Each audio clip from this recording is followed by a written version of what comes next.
Good afternoon. I trust you are well. It is 4 p.m. East African time here in Nairobi, Kenya. Thank you for keeping it TV47 as I get you informed on the latest at this hour.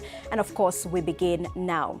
According to Prime Cabinet Secretary Musalia Mudavadi, 16 Kenyans remain unaccounted for, with fears they could be dead, alive or captured. A further 38 are hospitalized in Russia under restricted access, while 165 are still active in the conflict. So far, 47 have been rescued and repatriated, with 2 Kenyans reported held in Ukraine as prisoners of war. Investigations show recruiters are using global human trafficking networks, including routes in Myanmar, Thailand and Cambodia, to lure victims with false job promises that end in military deployment. It is possible, if we do not bring awareness to the people, that it may not just be the conflict in Europe. Kenyans might also be entangled into other areas. And that is why these engagements are very important for Kenyans to understand that it is an illegal process, illegal undertaking to get enlisted in conflicts the way they're looking at it. I've also highlighted what we intend to do on the issues around mercenary operations, because we have conventions which we signed up to, and they're going to come before Parliament so that they can go through the ratification process and then firmly become embedded as the laws of Kenya. So these are very critical areas that will help us in ensuring that going forward, this process does not get out of hand. Right, and away from that, Interior PS Raymond Omolo inspected infrastructure projects in Wajir ahead of Madaraka Day celebrations. Omolo, who chairs the National Steering Committee, called for timely completion of projects before June 1st. He was joined by government spokesperson Isaac Mwaura as teams coordinate preparations with county officials.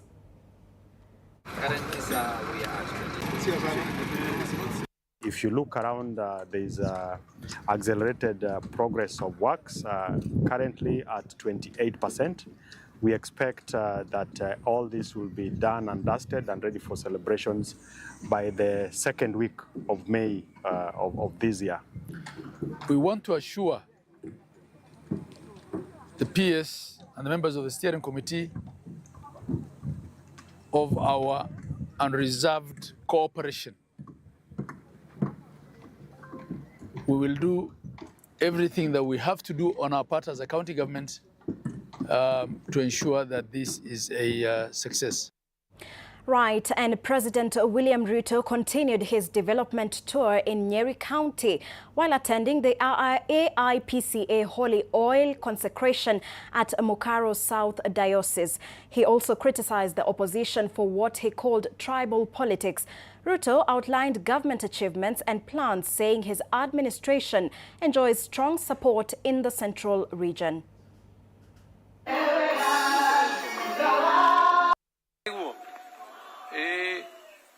Tutafanya namna hiyo ama mnasemaje? Kwani mnafikiri ati kuna mtu atanitisha ati akuja atengeneze propaganda hapa azunguke ati William Ruto? Mimi niko na uhusiano na watu wa Nyeri na haikuanza jana. Mimi nimekuwa hapa bwana. Kwanza, hakuna kiongozi wa Kenya hii ambaye ametembea hii Nyeri kuliko mimi. And to matters health, stakeholders and parents held an autism awareness walk in Nyahururu, calling for equal rights and stronger policies. Led by advocacy groups, participants urged the government to address stigma and support inclusive programs for children with autism. Nasema every child has value, na ndio maana tunajitokeza out here kusema ati autism we are just different, we are a lot less. Ninaona community imejitolea, naona kanisa zimejitolea, ninaona wazazi wameshajitolea, hamasisho imeshafanyika nchi mzima. Sasa ile kitu imebaki ni serikali imewachilia hawa wananchi wa Kenya. Serikali imewachilia vipi? Pale kuna ambayo tulishaweka bills kwa counties, inafaa kuimplement those bills. Ndio maana hawa watoto na wazazi wakuwe relieved, waweze kufanya makazi mengine, watoto wao wakuwe mashule ambayo inashughulikiwa na serikali kama wale watoto wengine. Kama unavyoona theme ya leo ni kwamba kila mtoto ako na value, na kama serikali inaamini kwamba no one should be left behind. So naamini kwamba hakuna mtu anafaa kuachwa nyuma, including hawa watoto wetu. And as schools close for the first-term holidays, the Kenya Institute of Curriculum Development, in partnership with Mizizi Elimu Africa, has launched the Values-Based Education Program in Nairobi. The initiative aims to nurture responsible, ethical and engaged learners by integrating core values into classroom and co-curricular activities. Speaking during the event, Frederick Kanga from Ministry of Education has highlighted the importance of instilling values to promote integrity and social cohesion. The program was piloted in 19 counties across 79 schools before its rollout. Organizers say the program will help shape responsible future generations. Values are not only enshrined in the Kenyan Constitution 2010, but they are also a pillar, a key pillar of the curriculum reforms mission. And our feeling is that if we produce professionals, we produce experts, but who miss on values, then we are not doing justice to our country. We have been rolling out the competency-based curriculum in terms of curriculum designs, in terms of books, in terms of what takes place in schools and in the classrooms, but we have not had the privilege, as we have had today, to launch values, and so we consider this very, very important. And we are calling upon all people, all stakeholders to play their roles, because educating a child, especially to have the desired values, is something that requires collective effort and input. Now, away from that, the government is fast-tracking a new cooperatives bill aimed at strengthening circles, especially in coffee and dairy sectors. CS Wycliffe Oparanya, speaking in Nakuru, said the bill will address long-standing challenges. He urged farmers to utilize KPCU loans offered at 3% interest. Serikali ilikuja na cooperative bill ambao iko kwa bunge sahihi. Nina hakika hiyo bill itapita hivi karibuni. Nikipita mambo ya governance within cooperatives, itakuwa sasa, hiyo ndio itakuwa suluhu ya kudumu kwa mambo ya governance katika cooperatives. Kwa sababu wale watu ambao nyinyi mnajakuwa katika cooperative, wengine muangalii, na hao sasa wanatumia hiyo pesa ya cooperative vibaya. Ndio cooperatives nyingi, si kahawa peke yake, lakini cooperatives kwa jumla, cooperatives za maziwa, cooperatives za majani chai, zote zinaenda chini kwa sababu ya usimamizi mbaya wa hizo cooperatives. Health CS Aden Duale has defended the Social Health Authority, saying even former top leaders continue to use the scheme. Speaking during the launch of Usalama cover for police and prison officers, Duale dismissed claims that SHA will collapse, terming them misleading and politically motivated. Joined SHA today to underwrite the fact that SHA works. This is the National Police Service would have never joined something that is not working or is about to collapse. This is a leadership from the top. This is the armed forces.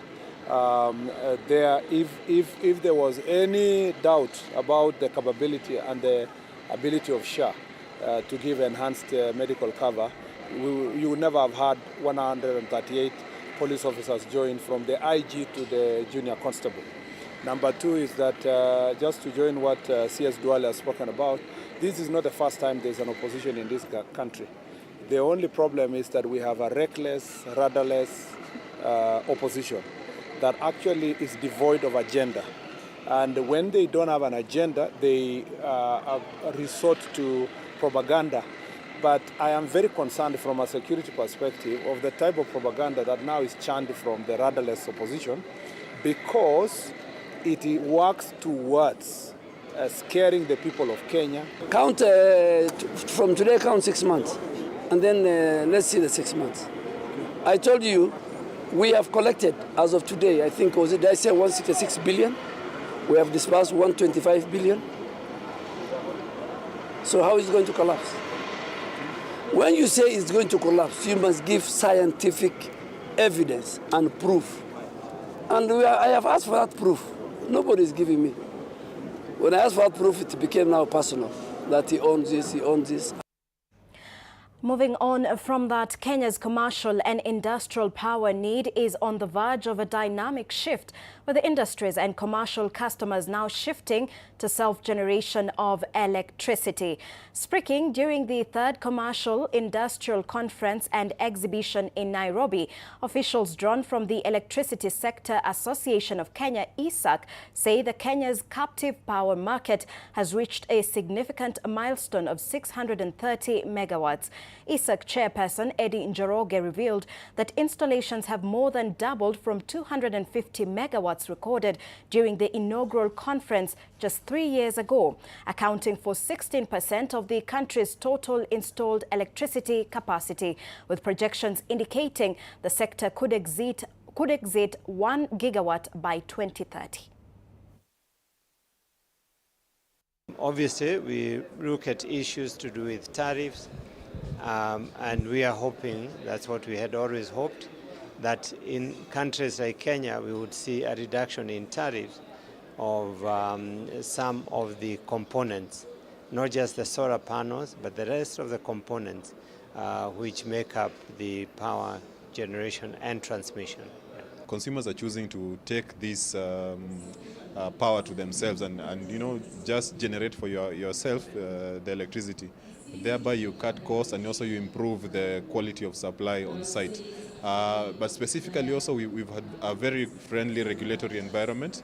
I would say that the regulator in Kenya and even in these other markets that I'm talking about, like South Africa, has been very supportive of these attempts to provide power directly to industries.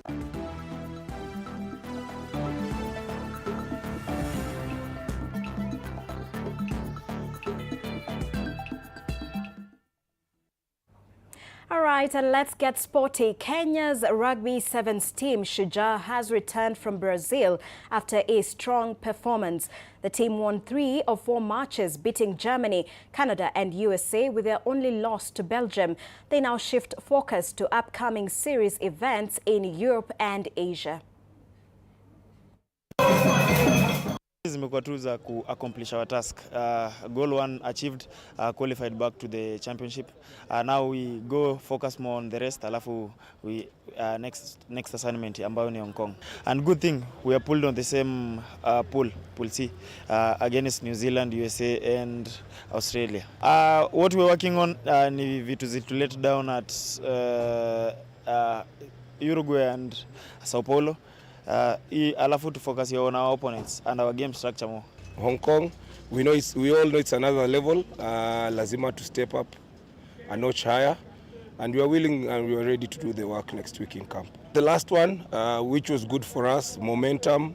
We carried the momentum we played in Sao Paulo to Hong Kong now for the big one. We know we have to step up in terms of our non-negotiables, and also individually and collectively we need to step up a notch higher, because where we're going, it's not going to be easy, but we have the talent, we've done it before, and I'm pretty sure we can do it again.